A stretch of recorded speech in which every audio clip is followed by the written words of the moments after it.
Social media पर जैन समाज के सबसे लोकप्रिय जैन न्यूज चैनल महालक्ष्मी की ओर से अक्षय तृतीया, बैसाख शुक्ल की तृतीया।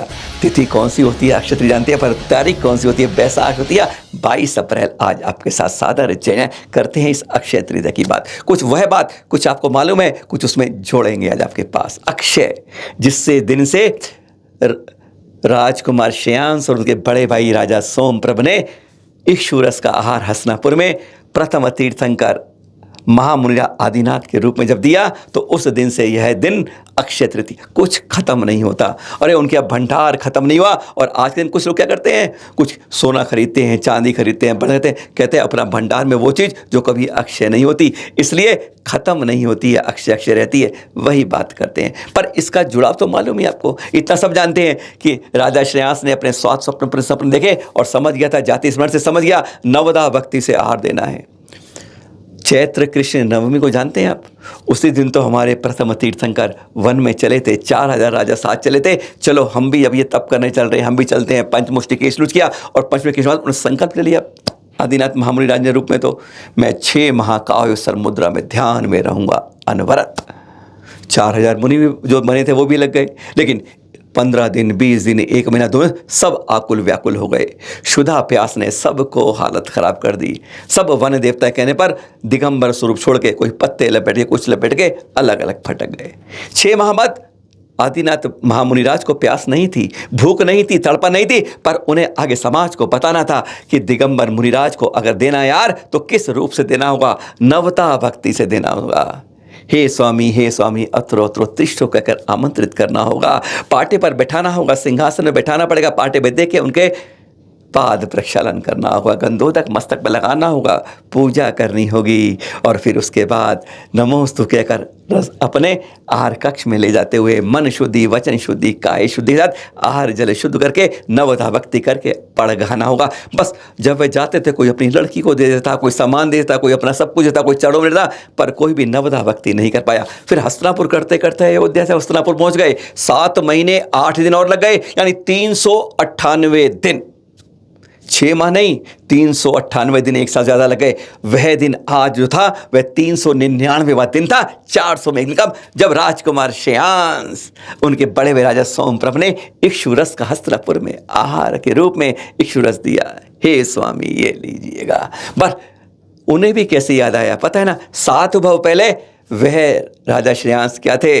आज यहीं से कथा आपके शुरू करते हैं। यह रोचक कथा जो शायद आप में से बहुत कम जानते हैं।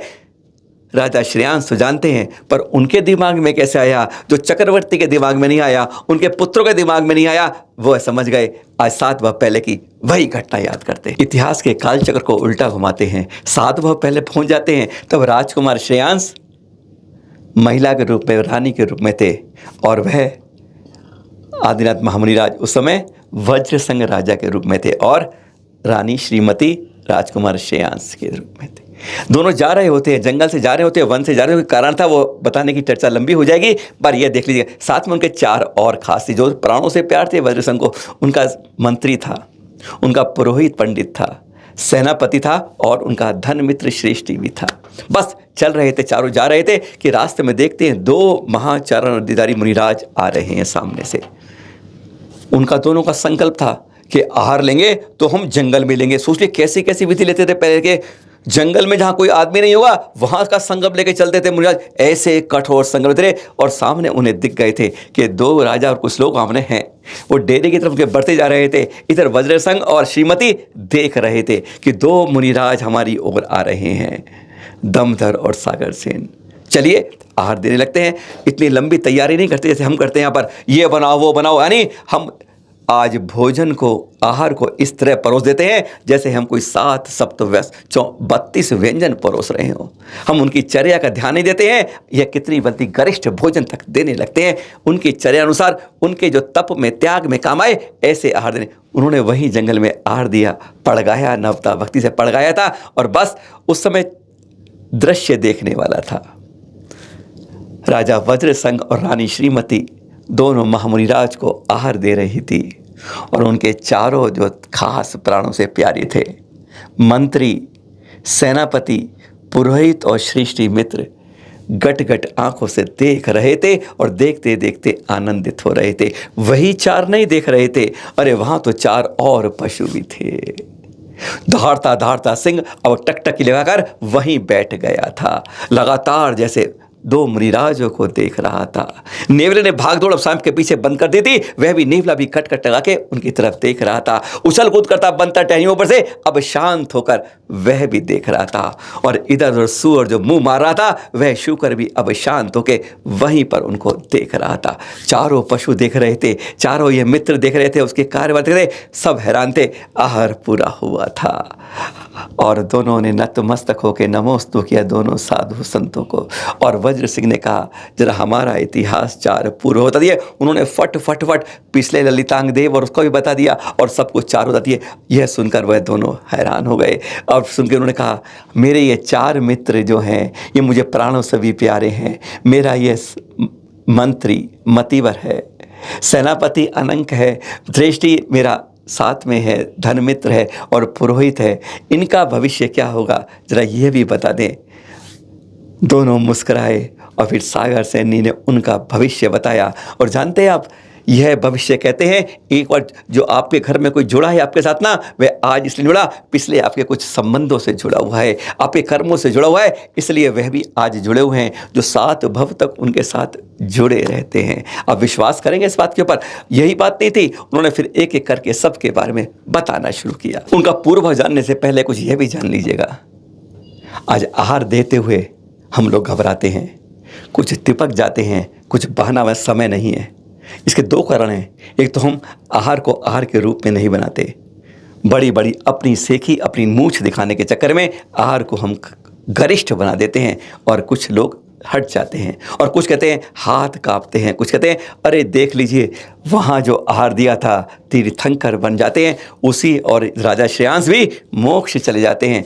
अब देखने वालों की बात भी सुन लीजिए जो लगातार टकटकी लगाकर देख रहे थे।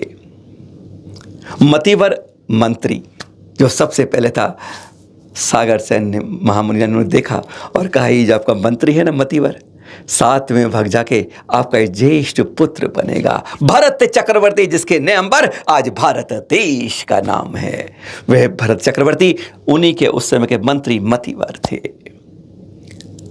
फिर आया पुरोहित सामने, यह है आपके पुरोहित आनंद, और जानते हैं यह भी आपका कामदेव पुत्र बनेगा।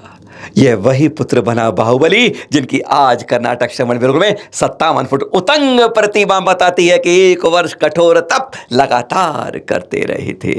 सेनापति अकंपन, यह भी आपका पुत्र बनेगा ऋषभ सेन। और जो आपका श्रेष्ठी धनमित्र है ना, जो आपका खास खास मित्र है, यह भी आपका पुत्र बनेगा, साथ में अनंत विजय। यानी चारों के चारों आपके पुत्र होंगे। गदगद हो गए वजह सुन के, आंखों में आंसू छलकाए खुशियों के। पर तभी देखा ये 4 जानवर जो इधर उधर भागते हैं, शेर जो दहाड़ता है आज बिल्कुल बिल्ली बना बैठा है, ये जो शूकर जो घूमता रहता मुंह मार रहा है वह चुप बैठा है, भागता भागता बंदर भी चुप बैठा है। ये सब क्या देख रहे हैं? शूकर के साथ ये नेवला भी देखो। तो उन्होंने कहा क्या इनका भी कुछ भविष्य है मुनिराज? तो जब उन्होंने बताया सचमुच, उन्होंने कहा पहले इनका अतीत तो जान लो, इनके बारे में ये बने क्यों हैं, क्या ये ऐसे ही थे जीवन में? उन्होंने जो बताया वह आप सुनकर हैरान हो जाएंगे। अरे आहार की मैया अक्षते को जानकर गुणगान करने लग जाएंगे। मुनिराज मुस्कुराए और उन्होंने पहले शेर देखो कैसा बिल्ली सा बना बैठा है। पिछले जन्म में ऐसा नहीं था, बहुत गुस्से वाला था, एक राजा का बेटा राजकुमार था। पर कितना गुस्से वाला था, इसने एक बार एक वेश्या को राजकोष से घी और चावल दे दिए। राजा को गुस्सा आया, बहुत मार पड़ी, बहुत मार पड़ी, और आज इस भव में जाके शेर बन गया है। पर आज इसने आहार देखा है, कितने शांत निर्मल भावों से आने वाले समय में यह भी तुम्हारा पुत्र बनेगा और उसी भव से मोक्ष चला जाएगा। फिर शूकर की तरफ देखा। मुनिराज ने कहा ये जो शूकर है ना, ये पहले भव में ऐसा नहीं था, बहुत घमंडी था, मान बहुत था और किसी की विनय नहीं करता था। ये अपने पिता की भी विनय नहीं करता था, औरों की तो दूर की बात है। इसी घमंड पने से एक बार कोई पिताजी ने एक बार कोई काम कहा, पिताजी का काम नहीं किया उसने, और फिर भागता भागता लागे पिताजी मार रहे हैं और भागते भागते पत्थर से सर टकराया, और फिर इस जन्म में आके ये उस अप्रत्याख्यान मान के कारण शुकर बन गया है। पर आज इस आहार को देखने के बाद 7 भव तक तुम्हारे साथ जन्म लेता रहेगा और फिर यह भी पुत्र बन के सिद्धा ले जाएगा। और ये जो उछल कूद करता बंदर है ना, बहुत चालाक था, मायाचारी था, ठगी था। अरे अपने बहन की शादी का सामान इकट्ठा हो रहा था, उसमें से ठगने लग गया था। और पता है उसी कारण से इस जन्म में यह बंदर बना है। पर आज आहार देखने के बाद अब यह भी 7 भव बाद तुम्हारा ही पुत्र बन के उसी भव से सिद्धा ले जाएगा। और ये जो नेवला है, सांपों को खाने वाला है, पिछले जन्म में हलवाई था। हलवाई ऐसा कि राजमहल में मंदिर बनवाने के लिए ईंटें आ रही थी, ये ईंटों में से कुछ चोरी कर लेता था। इसने अपने बेटे को भी कहा, बेटा ऐसा कर, वहाँ जो ईंटें हैं चोरी कर। बेटे ने मना कर दिया, बहुत गुस्सा आया, अच्छा ऐसे कहता है, उसे मारने दौड़ा और फिर ऐसे संताप में करते करते खुद मरा। और आज ये हलवाई नेवला बन गया। पर आज इसने आहार की अनुमोदना की है और इसको देखकर फल यह मिलेगा, यह भी तुम्हारा पुत्र बन के सिद्धा ले जाएगा। आज बस इतना ही कहना चाहते हैं, अक्षय तृतीया पर यही संदेश दे जाते हैं, अरे अगर आप आहार दे नहीं सकते तो कम से कम अनुमोदना तो करिए। देखिए ऐसे संत को आहार देते हैं, वह तीसरा काल था, आज पंचम काल है। काल बदल गया है पर रूप हमारा संत का बदल सकता है। पर यह देने की भावना अगर निर्मल भावों से होती है तो पंचाचार्य तीसरे चौथे काल में नहीं, आज भी संभव हो सकते हैं, बशर्ते हमारे निर्मल भावों से हम आहार देने की प्रयास तो करें। आहार और विहार संतों का कर्तव्य को निषेध दे देता है। यह अक्षय तृतीया का पावन दिन। सादर जय जय।